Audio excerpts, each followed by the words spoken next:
Kasi ako nung aso ko na malaki na buntis eh. Pagka buhat ko, tapos kung nilagay ko sa ulo mo, kinabukasan. Hindi ka makayo. Pag tayo ko sa, hindi na, pag tayo ko, nakatayo naman ako ng ano, okay. Kaya pag ko, pag plus ko, kukunin ko yung ano, tabo. Hindi na. Naglock na. O parang masakit. Tuwing umaga lang naman. Pero pag nag-iinit na, wala. Pero wala naman akong ganun dati.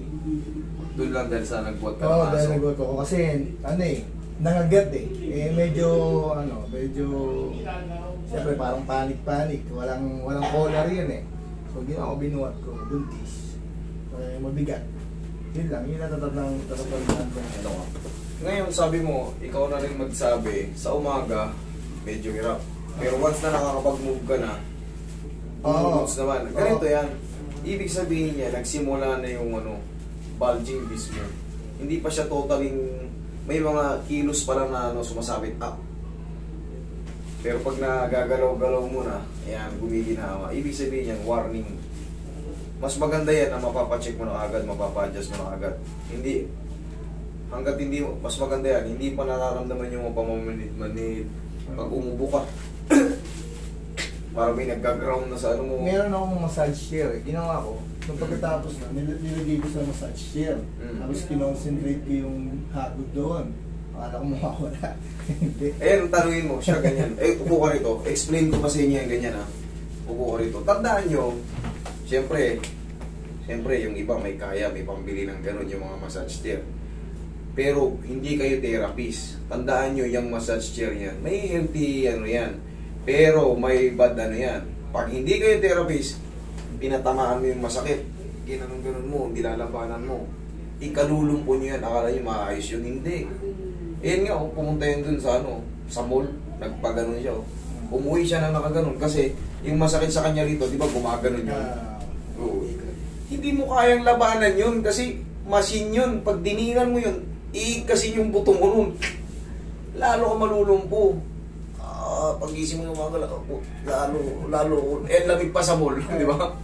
Pag hindi yun magiging healthy para sa inyo. Pinaka-the best doon, maganda yun sa mga, kunyari, nag-aantay ka sa mga kasama mo. Ikaw, gusto mo lang huwag mong labanan. Yun ang pinakamaganda doon. I-relax mo yung 1 hour ka. Ikiliti-kilitiin ka lang nun. Pero huwag mong lalabanan yung portion na masakit. Ikakalsumuron, ginaganon yun. Huwag yung gagawin yan, malulumpo kayo. Maniwala kayo sa akin. Ako, therapist ako, kaya alam ko yung... Ikaw, sige, personal experience mo, ikwento mo, ano nangyari sa'yo? Ayun, nung nag-massage chair ako sa bahay. Tapos doon ko yung portion na yun, doon ko pinakonsentrate. Tapos yun, kinabukasan, mas malala. Yes, mas malala. Kaya gina-guide ko kayo para hindi mangyari. Kasi sa kanya yan, sa therapist ko. Ganyan nangyari sa kanya. Nilabanan niya, kinonsentrate niya yung portion lumpo-lumpo siya. Ako lang din nag-ayos yan. Tabingi siya. Ako na. Tandaan nyo, mahirap labanan yung machine. Hindi nyo mapipigil yun. Kala nyo ang sarap sa una. Pero pag tapos nyo na nun, pinahinga nyo na, naku po, lalo kayong nasaktan. Lalong nalamog yung nagkaroon ng pamamagaron. Lalo pang nalamog. Kaya ang kalalabasan, malumpo-lumpo kayo sa sarap. Kaya nga yung siyempre, yung iba may pambili talaga ng ganon. Kailangan din kasi may knowledge kayo about sa ganon. Para yung mga binibiling massage yan, may adjustment yun. Kailangan din marunong din kayo magtansya kung gaano katagal yung duration. Yung pinakapatamaan, kung gaano kahaba, ilang minuto. Kailangan marunong, may knowledge kayo about doon. Hindi yung sarap na sarap kayo. Pagtapos, parang lalong sumakit nalamog. Siyempre, may tamang tagal din doon. Tapos may nilalagay doon na gel para dumudulas-dulas lang siya. Hindi po pwedeng tandaan niyo yan. Okay.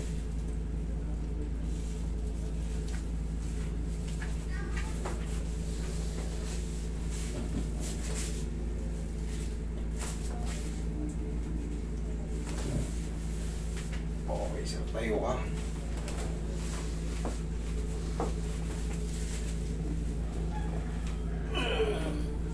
Okay, hanggang patagilid.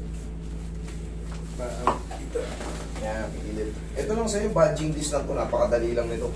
Hanggat hindi ka pa nakakaramdam ng ano, tama yan ay paano nyo na agad, paribisan nyo kaagad. Kasi once na mag-graduate na yan sa paa nyo, ibig sabihin may mas kumalat na yung disc nyo.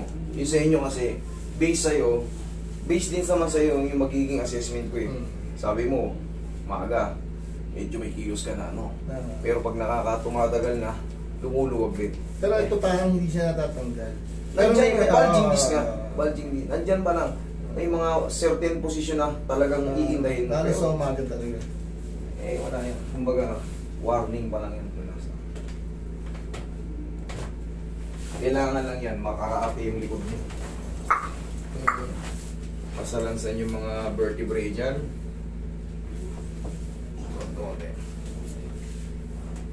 May pupunta rito nga, nakita nyo naman. Nakatuwad na. Ayun, hindi na makaupo. Talagang sakit na sakit na, pero nakakaya. Ito nga, makasimple lang to. Kailangan lang yung mas squish yung balakang nyo. Tapos tamang patama. Hindi yan dinidiin at tihaya.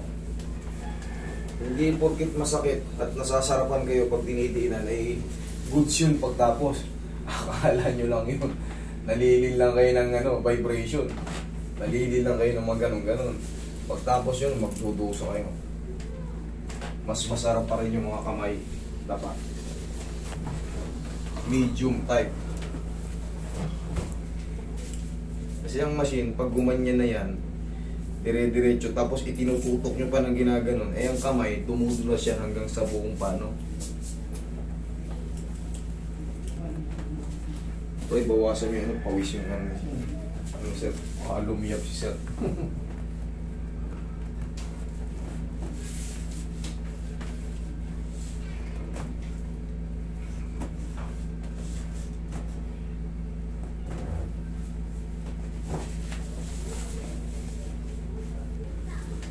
Naglalak pa yung mga daliri ko bago babuo.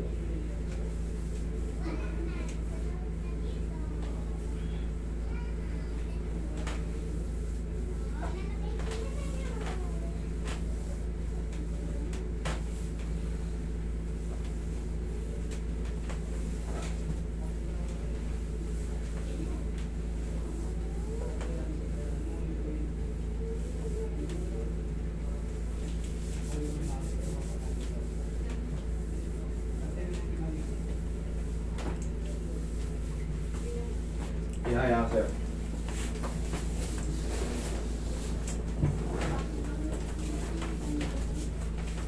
Taas nito lang ako. Tawin ko sa dibdib. Okay, relax na. Inhale. Exhale.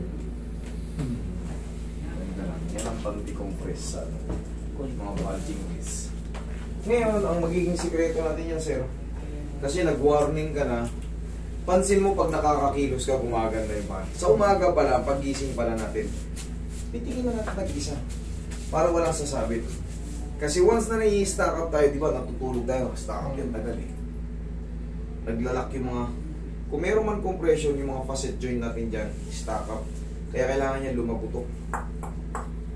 Left and right. 1, 2, yan ah. Kahit magyuyuko ka na yan, at abutin ka na.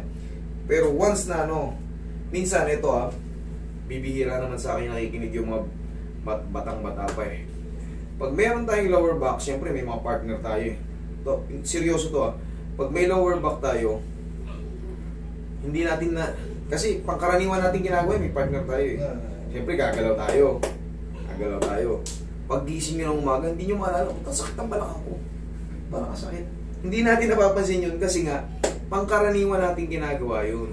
Pero siyempre, sa tulong ng tinrabaho natin nun, tapos may partner tayo sa gabi, gumalaw tayo, pag gising mo ng umaga, parang naglalak yung balakang mo, bigat no, pero wala sa isip natin, pero nakakatulong kasi yun. Nakakatulong yun. Pag gising sa umaga, 1, 2. Okay? Tandaan yan. Okay, po kasi. Tignan mo kung marunong ka. Tayo ka. Pag-iisip sa umaga. 1, 2. Very good. Upo ka. Ganun lang. Nagkaganyan naman ako. Tandaan mo yan. Yan lang. Yan lang, yun lang talaga. Nagkataon. may binuhat. Ah, Merong lumagutok dyan na alanganin, malakas, di ba? Yun na yun. Good na yung balakang mo na yan. Tapos yun nga, siyempre, pag meron tayong iniinda-inda ng konti sa balakang, tapos may partner tayo, ayan nyo muna sila. Higa lang muna tayo. Totoo yun, eh, siyempre, ako, yun naman, maghapon ako nagaganito. Kasi siyempre, may asawa ako. Kumbaga, na-experience ko muna bago ko itulak sa inyo. Baka kasi, dinidisregard lang natin yung ganun eh. Bakit ganun? Eh, siyempre, gumagalaw tayo eh. O, yun. Para may tip din kayo. kung tira ng tira, no? Huwag kayong bira ng bira, masakit na nga yung balakang yung pagising sa umaga, nagsabi nyo, naglalak. Tapos ngayon, re-reklamo kayo. Okay. Tapos maliligo pa tayo na walang stress-stretching. Nako, pagpasok nyo sa trabaho ngayon, sakit na ito.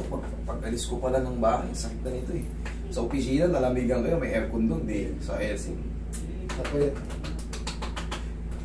Bago ko yan inilalabas sa video, personal ko munang nararamdaman niya. Kaya bilang isang therapist, itinuturo ko sa inyo para makaligtas kayo sa ganyan. But sabi nga pala ni Master, kayo daw muna. Totoo yun. Ayaw nyo maniwala, bahala kayo. Sir, huwag ka lang maligo today. O kaya, pwedeng mamayang gabi. Kung talagang, huwag lang yung pag-uwi. No? Kailangan mapahinga muna. Ha? Thank you.